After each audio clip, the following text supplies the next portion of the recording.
Oi pessoal, beleza? Pessoal, no vídeo de hoje a gente vai tratar um pouquinho sobre o conteúdo de dentística, tá? Principalmente voltado para aquela dentística operatória que a gente tem lá no início do curso, aqui na nossa faculdade é no terceiro período, tá? Então, vão ser uma sequência de vídeos para a gente entender um pouquinho dessa base teórica, para quando for o momento de chegar na clínica ficar mais palpável e mais interessante pra gente já sabendo a base, tá bom? Esse vai ser a primeira parte, a gente vai lançar vários ainda, só que o objetivo é que não seja algo tão maçante, então não serão vídeos tão longos assim, porque se realmente fosse o conteúdo todo, iam ser horas e horas, tá? E aí podem ficar à vontade para assistirem a hora que vocês quiserem, tá? Oi pessoal, então hoje nós iremos começar trabalhando com o conteúdo de dentística, tá?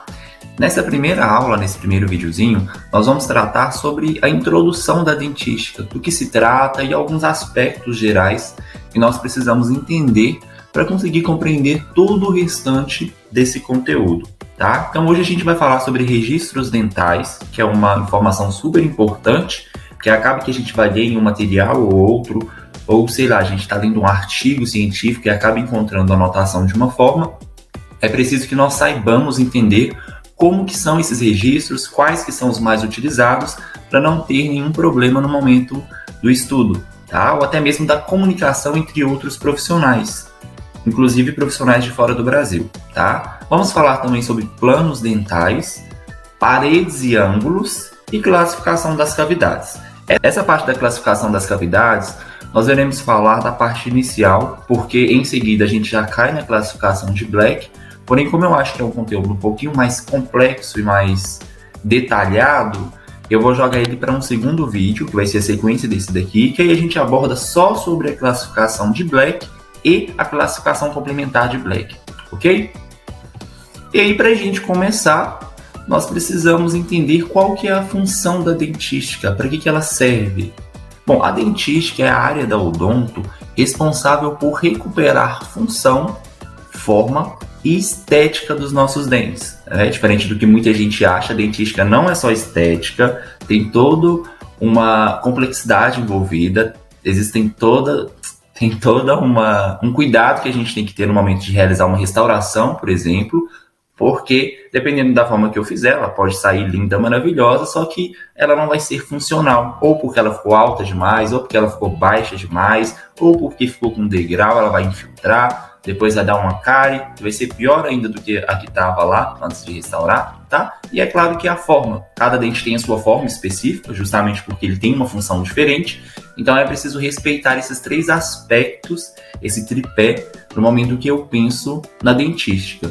E é justamente a partir da compreensão da dentística, dessa parte teórica, que nós conseguimos compreender os preparos cavitários. Então, como que eu vou remover uma cárie, uma lesão cariosa de um dente? Como que eu tenho que deixar essa cavidade após a remoção da cárie? A gente sabe que é depender da restauração. Por exemplo, a gente tem um amálgama, que hoje em dia não é tão utilizado assim, mas dependendo do local, das condições de higiene bucal do paciente, é uma opção que ainda é viável, tá? Então, ele exige uma formatação de cavidade diferente. E também tem a resina, que é a mais disseminada hoje em dia, e estética também, tá? Então é preciso entender como que eu tenho que deixar essa cavidade, esse dente, após a remoção desse processo carioso, dessa lesão de cárie, tá? A gente não pode deixar de falar desse carinha aí, que é o Black. Muita gente fala que ele é o pai da odontologia, porque foi ele que lançou alguns postulados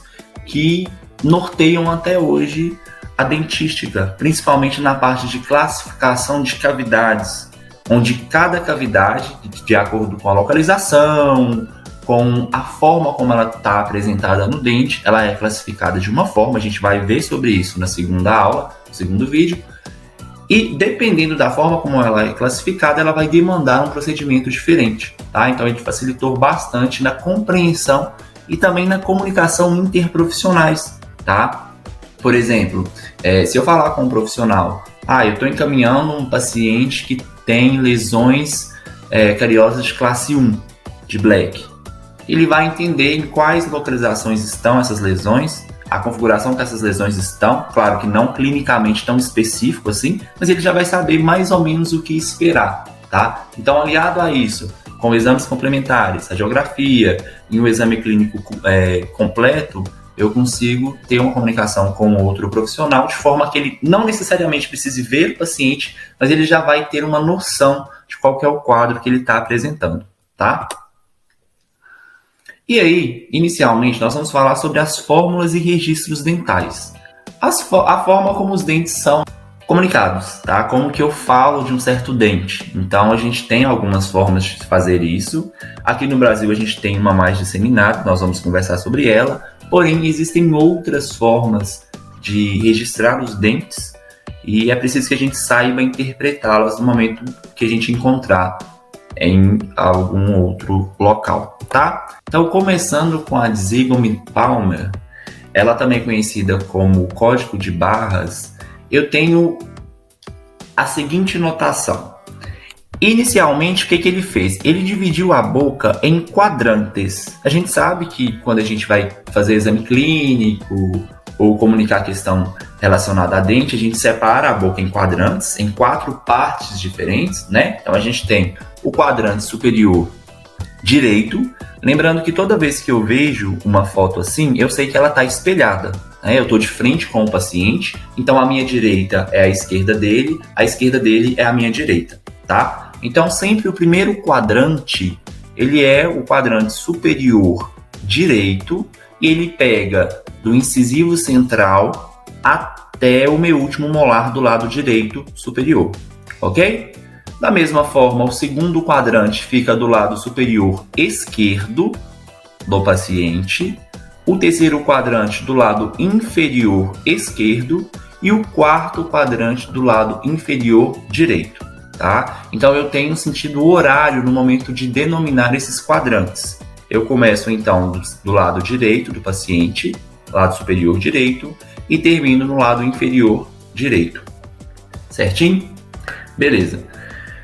Normalmente, nessa anotação aqui, ele vai fazer a numeração em cada quadrante. Ele não vai ter uma sequência aqui. Então, por exemplo, ele pega lá no primeiro quadrante, coloca o incisivo central superior como 1 e vai seguindo a sequência numérica 2, 3 lá no canino, 4 no primeiro premolar, até chegar no último molar que eu tenho.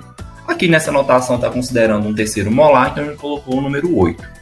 E aí, para ele colocar a anotação do dente, é claro que ele não coloca essa imagem toda, ele vai colocar uma barra simulando o quadrante. Então, por exemplo, se o meu quadrante é o primeiro quadrante, superior direito, eu sei que o meu traçado vai ser assim, ó. Eu tenho uma linha separando, lá na linha média, delimitando o meu quadrante, e eu passo uma outra na horizontal, simulando essa barra daqui, ó, só essa parte. Isso para mim, esse desenho dessa forma aqui, ó, mostra para mim que isso é o meu primeiro quadrante. Ok, mas aí vem a dúvida, qual dente? É aí que entra a numeração, tá? Então, se for um segundo premolar, por exemplo, superior direito, eu coloco esse traçado, essa linha vertical, e depois um traço horizontal indo para a minha esquerda, porém no paciente vai ser a direita dele, certo?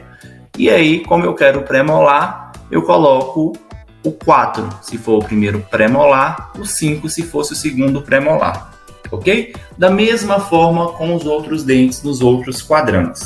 Então, se eu for pegar um dente do terceiro quadrante, por exemplo, eu posso passar a linha vertical primeiro, separando ali da linha média, né? E depois eu passo a horizontal para o lado direito, lembrando que é espelhado para mim, tá? E aí vai formar essa configuração, essa de barras, indicando que eu estou no meu terceiro quadrante. E agora eu preciso encontrar qual dente que é. Então, se eu quero falar de um segundo molar inferior esquerdo, então um segundo molar do terceiro quadrante, eu faço esse traçado e coloco o número 7, que indica que é um segundo molar, tá? No caso dos dentes decíduos, para não confundir, o que o pessoal faz? Eles colocam letras, tá? Então, ao invés de ser de 1 a 8, é de A a E. Justamente porque, no caso dos dentes decíduos, a gente não tem pré-molares, ok? Muito menos terceiros molares. Mas a configuração, a forma como isso é passado, é da mesma forma, tá? Então, se for o primeiro quadrante, eu faço o traçado da mesma forma que eu faria para os dentes permanentes. A segunda forma de notação que a gente tem é o sistema ADA. Esse daí ele é muito utilizado nos Estados Unidos. Então, geralmente, quando a gente pega algum artigo dos Estados Unidos, pode ser que a gente ainda encontre essa forma de notação aqui, ó. Como que ela funciona? Respeita o sentido horário de notação dos dentes, porém, ao invés de separar em quadrantes, ele segue a sequência, sem interrupção, tá? Então, ele começa aqui, por exemplo, do terceiro molar superior direito, nosso primeiro quadrante, e vai seguindo a sequência de dentes até chegar lá no meu quarto quadrante, que aqui ele está colocando como meu terceiro molar inferior direito, tá? Totalizando 32 dentes. Esse é o sistema ADA. Então, nele é um pouquinho mais complexo, né? Porque eu não tenho uma certa noção assim, de qual dente eu tenho que parar e dar uma pensada. Talvez tenha que olhar o exame clínico do paciente, porque aqui a gente considera que são 32 dentes, mas a gente sabe que na realidade não é bem assim, tá? Tem questão de ausência de dentes também, então tudo isso deve ser levado em consideração. Muitas vezes é uma forma de notação que precisa de uma gama de informações maior do que as outras, para a gente conseguir localizar direitinho de qual dente que se trata, tá? Mas a ideia geral dela é essa.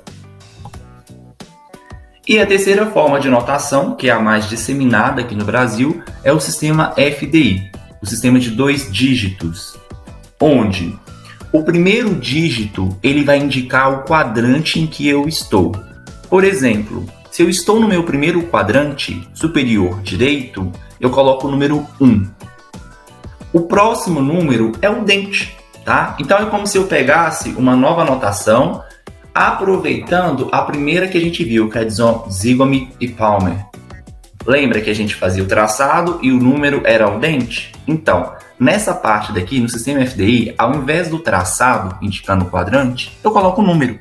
Como nós temos 4 quadrantes, a gente vai ter do número 1 ao número 4 no começo, tá? E depois o número do dente. Então, se é um canino, por exemplo, superior direito, eu coloco o número 1, em seguida eu coloco o número 3. Então é o meu dente número 13. Agora, se for um segundo premolar inferior esquerdo, se é inferior esquerdo, eu sei que é o meu terceiro quadrante. Então eu coloco o número 3, e aí, como é um segundo premolar, o número 5. Então é o dente 35, tá? E assim sucessivamente. Quando eu penso dessa maneira, eu não preciso ficar decorando. Claro que com o tempo vocês vão pegar muito rápido essa questão de decorar dentes, tá? A pessoa vai chegar para você e falar assim, dente 45. Você já vai pescar que é um segundo premolar do quarto quadrante, então inferior direito, tá? Mas pensando nessa lógica de que o primeiro número é o quadrante e o segundo é o número do dente, imaginando que nós teríamos 8 dentes em cada quadrante, no caso das pessoas que têm os terceiros molares, os famosos sisos erupcionados, fica tranquilo, ok? No caso dos decíduos, eu não uso mais letras aqui nessa notação, porém eu uso números. E aí, como eu terminei na dentição permanente em 40, na decídua eu continuo essa numeração. Então eu pego do 50 até o 80, tá? Lembrando sempre que na dentição decídua eu não tenho pré-molares, então totalizam aí 20 dentes, ok? 5 em cada quadrante.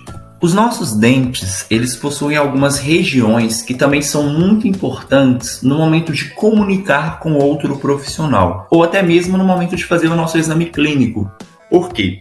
Quando eu identifico uma lesão de cárie ou qualquer outro tipo de lesão em um dente, eu preciso saber exatamente aonde que ela está. Porque dependendo do local, a minha abordagem vai ser diferente, tá? Tudo que eu tenho que preparar para aquele atendimento vai ser diferente também. Então, o PDA que a gente tem que fazer na faculdade, principalmente, vai ser diferente. Eu preciso ficar muito atento a isso.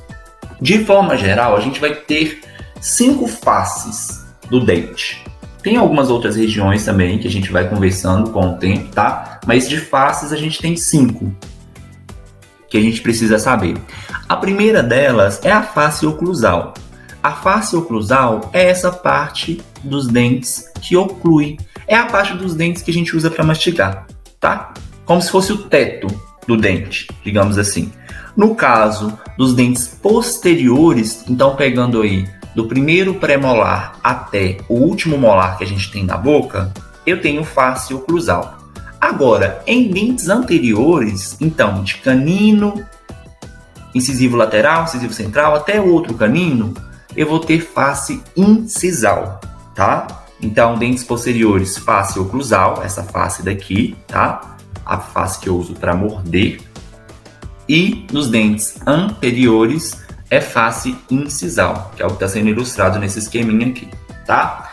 Agora, eu tenho também que ver as faces que ficam nas laterais, de lado do dente mesmo, sabe? As faces que encostam, onde um dente encosta no outro. A gente tem duas. A gente tem a face mesial e a face distal. Se a gente for lembrar da divisão dos quadrantes, ou também da divisão da face, a gente tem o que a gente chama de linha média. É como se dividisse a face no meio, tá? Em lado esquerdo e lado direito, certo? Nesse momento eu uso isso como referência. Por quê? A minha face mesial vai ser a face do dente que está encostado no outro, mais próxima da linha média. Então, por exemplo, vamos pegar o nosso dente 41, que está sendo mostrado nessa imagem daqui. O dente 41 é o incisivo central inferior do lado direito, tá aqui nessa imagem. Eu quero saber qual face que está encostando no 31, que é o incisivo central do outro lado, né? Inferior esquerdo. Como essa face está mais próxima da linha média, eu chamo ela de face mesial. Consequentemente, a outra face, a que está do outro lado, mais distante da linha média, eu chamo ela de face distal, ok? Depois eu preciso saber as partes do dente que faltaram, que é a parte que é voltada para fora da boca, que aparece quando eu converso, quando eu sorrio, e a face que está mais voltada para a língua ou para o palato, o céu da boca, tá? A que está voltada para a parte de fora da boca, a que aparece quando eu converso, a gente chama de face vestibular, tá? Tá mais próxima do vestíbulo, essa região que a gente tem aí. E a outra face que está voltada para a lingual, quando é em dente inferior, eu chamo de face lingual. Quando é em dente superior, eu chamo de face palatina, tá? Ou alguns autores gostam de chamar de face palatal. Mas palatina acho que é o mais bonitinho. Mas é isso, tá? Então essas são as faces dos dentes. Agora a gente vai ver um pouquinho sobre os planos dentários. Os planos dentários são planos imaginários que nós traçamos nos dentes de forma que a gente consiga dividi-los em 3 regiões diferentes, tá? Isso é muito útil quando eu quero identificar exatamente aonde que está alguma lesão ou algo que eu queira comunicar a respeito desse dente, tá? Até no momento que eu vou planejar uma restauração. Então, vendo aí os 3 principais planos que nós temos, a gente tem um que é horizontal e 2 verticais, tá? Esse primeiro aí, que está sendo mostrado na imagem A, é um plano horizontal. Esse plano horizontal, ele divide o dente nas seguintes 3 partes. Na parte oclusal, porção oclusal, que é essa do topo aqui, como se fosse o teto do dente, tá? A parte que oclui, por isso oclusal. Uma porção média, que é onde justamente esse plano está passando, e uma porção cervical, que é a porção que fica mais próxima da gengiva, mais próxima da raiz do dente, tá? Então temos oclusal, média e cervical. No caso desses de baixo, o B e o C, o B, que é esse plano vertical que está passando aí, digamos que da esquerda para a direita do dente, ele vai dividir nas seguintes 3 porções. Vestibular, tá vendo que eu tenho a face vestibular do dente para cá? Então, porção vestibular, porção média, que é onde o plano está passando, e porção lingual ou palatina, tá? A depender de qual dente que é, se é superior ou inferior. O outro dente, como o plano já está passando em um outro sentido, digamos, de vestibular para lingual ou de vestibular para palatina, de trás para frente ou de frente para trás, tá? Ele divide o dente nas seguintes porções: mesial, que é a face mesial, média e distal, tá? Então é bem sugestivo essa questão de divisão dos planos. Basta eu ver a direção que esse plano está indo, E aí eu consigo, já conhecendo a nomenclatura das faces, delimitar quais regiões que estão sendo demonstradas aqui, ok? Uma coisa que a gente precisa entender também é a questão de cúspides de trabalho e cúspides de balanceio. O que é uma cúspide? A cúspide são essas saliências dos dentes aqui que a gente utiliza, por exemplo, no momento da oclusão, tá? Mas é toda essa porção, essa saliência que forma a anatomia do dente. A gente chama de cúspide. E aí, a depender da localização dessa cúspide, da função dela, a gente vai ver que tem dente que tem 2 cúspides, tem dentes que tem mais, até 5, se for um molar, por exemplo, dependendo do molar. Então, elas têm funções, né, principalmente relacionadas aí com a oclusão. Quando a cúspide ela recebe maior força durante a minha mastigação, durante a minha oclusão, eu chamo ela de cúspide de trabalho. Como o próprio nome sugere, é a que mais trabalha. Por quê? Porque é a que mais recebe força durante a mastigação, quando um dente encosta no outro, podemos dizer assim, tá? E aí, as de balanceio são as outras, que têm a função de balancear justamente essa incidência de forças. Porque se uma cúspide só do dente recebesse essa força, provavelmente ela iria fraturar, tá? Ou eu iria começar a ter trincas do esmalte, que futuramente iria acarretar em maiores problemas para mim, tá? Então, de um lado a gente tem as cúspides de trabalho, que são as que recebem maior força, do outro as de balanceio, que tentam balancear essa incidência aí de forças, então que não recebem tanto impacto assim, tá? No caso dos dentes superiores, as minhas cúspides de trabalho sempre serão as cúspides palatinas, ok? E no caso dos dentes inferiores, as minhas cúspides de trabalho sempre serão as cúspides vestibulares. As demais, no caso vestibular superior e lingual inferior, são as cúspides de balanceio, certo? Depois aí, a gente vai ver sobre as paredes e ângulos dentários, que agora é quando a gente tem uma cavidade, e aí dentro dessa cavidade nós precisamos identificar algumas regiões, tá? Então aqui a gente tem 2 tipos de paredes. A gente tem as paredes circundantes, que são as paredes que delimitam a cavidade, que são em volta dessa cavidade, e a gente tem as paredes de fundo, que são o assoalho dessa cavidade, certo? Essas paredes, elas recebem um nome de acordo com a face que elas estão, tá? Então aqui a gente pode ver que essas paredes circundantes estão delimitadas de amarelo, tá? No caso aqui, ó, nessa primeira imagem da esquerda, a gente tem uma parede circundante que está na face vestibular, né, a cúspide vestibular, então eu posso chamá-la de parede vestibular. A gente tem uma parede que está na cúspide lingual, então eu posso chamá-la de parede lingual. Ah, como que eu sei qual parede que é? Imaginem assim, se eu furar essa parede, eu vou cair em qual face? Em qual região do dente, tá? Então nessa parede vestibular, por exemplo, se eu furar ela, se eu perfurar, eu caio na vestibular, certo? Por isso parede vestibular. Na gengival, se eu furar essa região que está aí de baixo, eu caio na gengiva, então parede gengival, ok?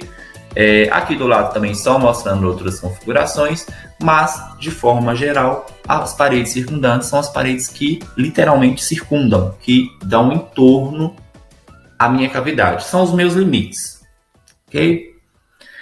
E aí a gente tem também as paredes de fundo, que são o assoalho dessa cavidade. Geralmente eu identifico uma parede de fundo quando, se eu perfurar ela, eu caio na polpa, tá? E aí a gente tem 2 paredes de fundo. A gente tem a parede pulpar, que é a parede que fica na parte mais oclusal do dente, podemos dizer assim. Então, se eu perfurar isso daqui, eu caio na polpa. E eu tenho a parede axial. Qual que é a diferença das duas?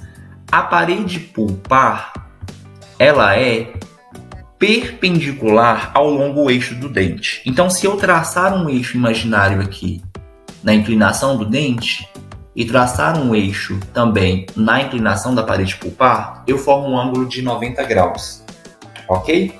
Já a parede axial, ela é paralela ao longo eixo do dente. Então, se eu traçar uma linha imaginária aqui nesse dente, desse incisivo que está mostrando aqui, e traçar uma linha também na parede axial, essa linha vai ser paralela ao longo eixo do dente. É aí que eu diferencio parede pulpar e parede axial.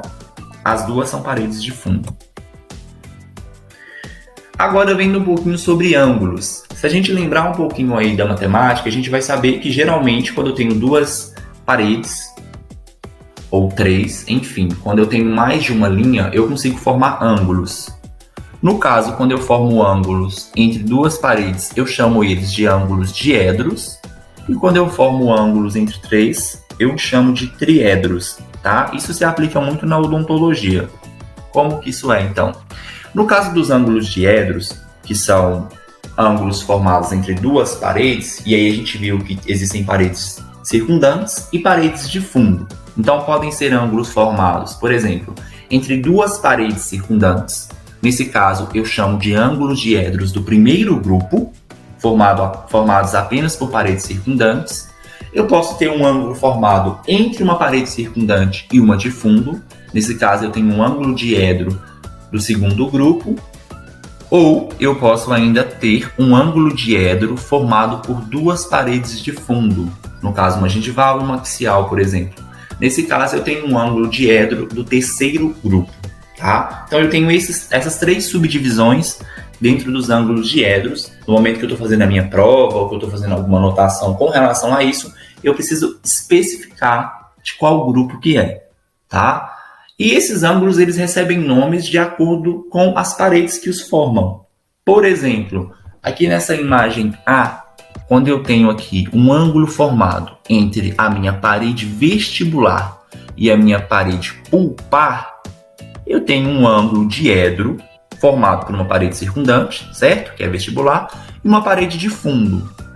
Então eu tenho um ângulo diedro do segundo grupo. Ok, já sei isso. Mas qual que é o nome desse ângulo?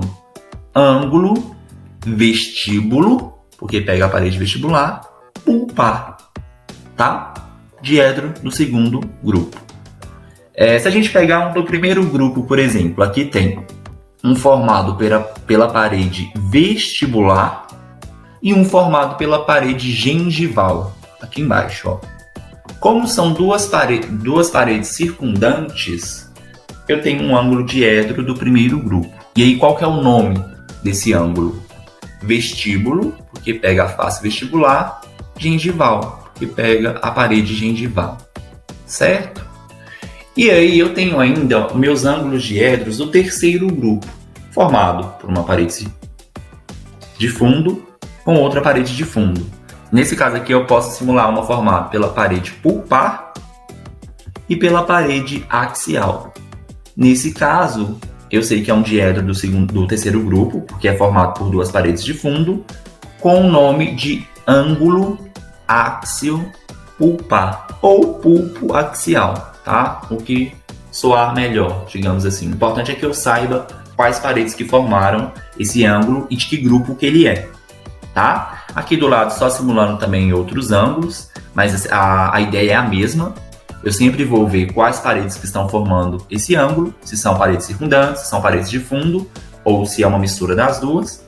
E a nomenclatura ela vai de acordo com as paredes que estão formando, tá? Nesse caso aqui, por exemplo, esse da pontinha aqui, ó, na figura B, eu tenho um ângulo formado pela parede distal e outro pela parede gengival. Então, eu tenho um ângulo disto-gengival. É um ângulo diedro do primeiro grupo, porque são duas paredes circundantes, certo?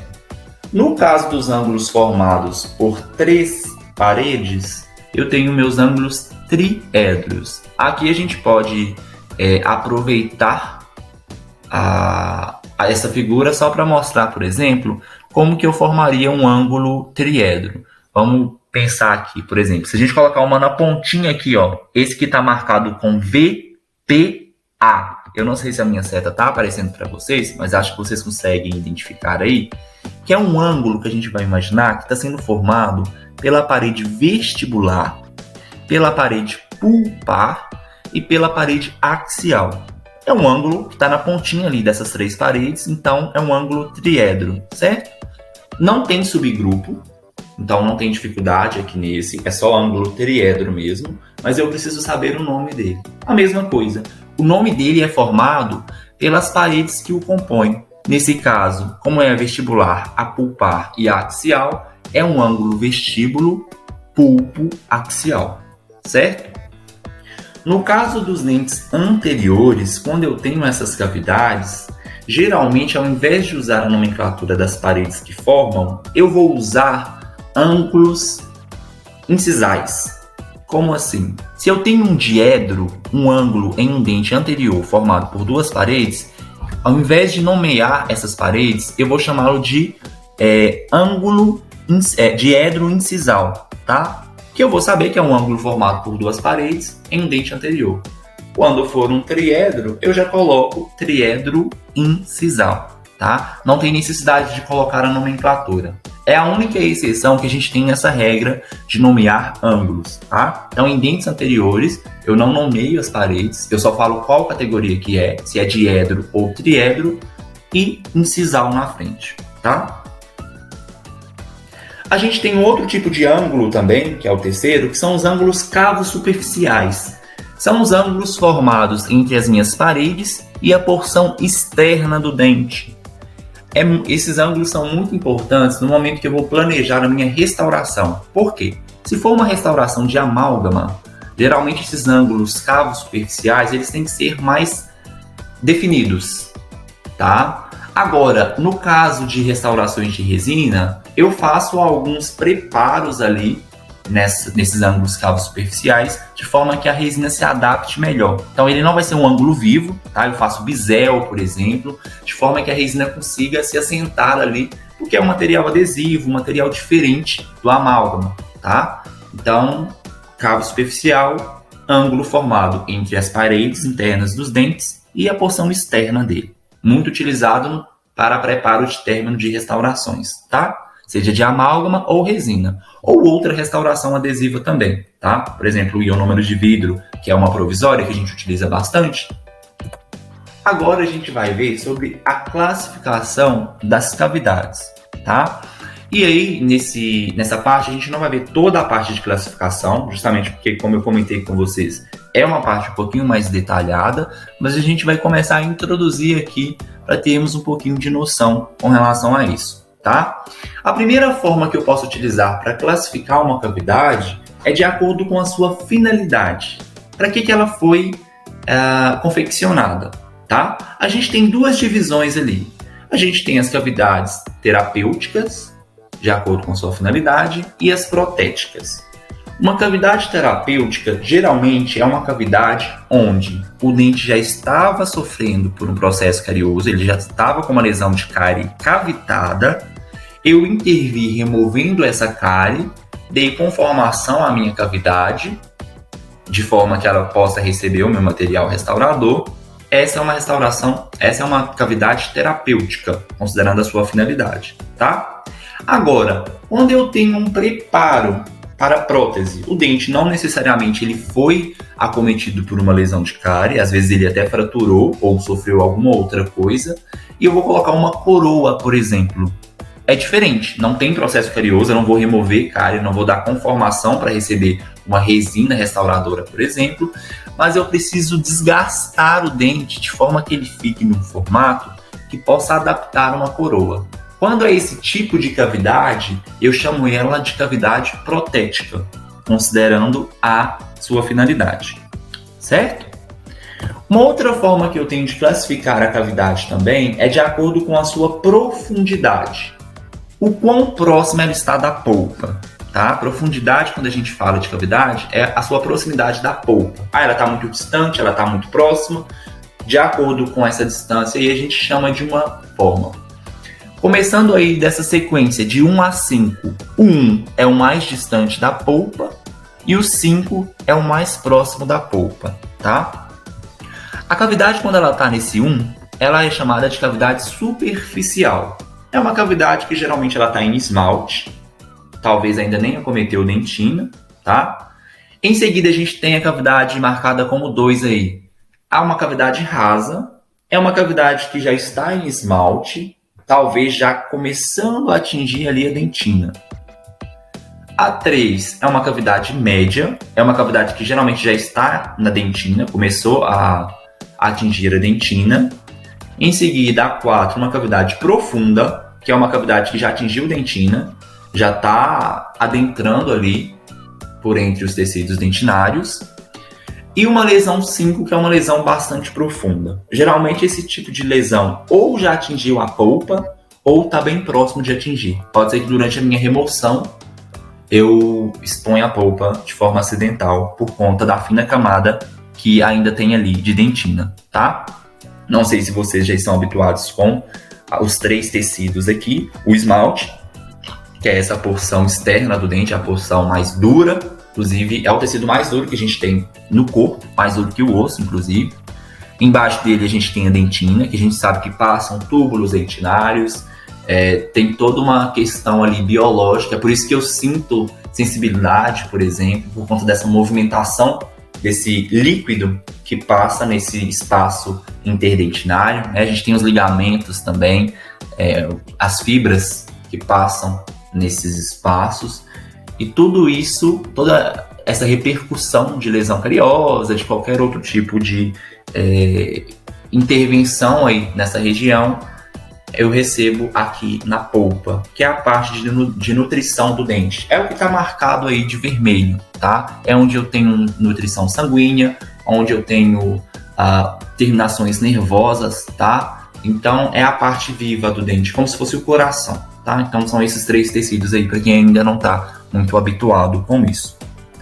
Pessoal, por hora nós vamos parar por aqui, tá? Na próxima a gente vai falar um pouquinho sobre questão de cavidade simples, composta, classificação de Black, classificação complementar de Black, mas para não ficar algo muito maçante. As referências que eu estou utilizando para fazer esses vídeos são esses 3 livros aí. O primeiro deles é do Baratielli e os outros 2 são do Mondelli, tá? Esse roxinho aqui é o mais antigo e esse preto é o mais atual que a gente está utilizando, ok? Muito obrigado para você que assistiu até aqui. Não esqueça de curtir, comentar, compartilhar, enfim, deixar sugestões também de talvez outros temas para a gente trabalhar, tá bom? E aí, nos vemos no nosso próximo encontro.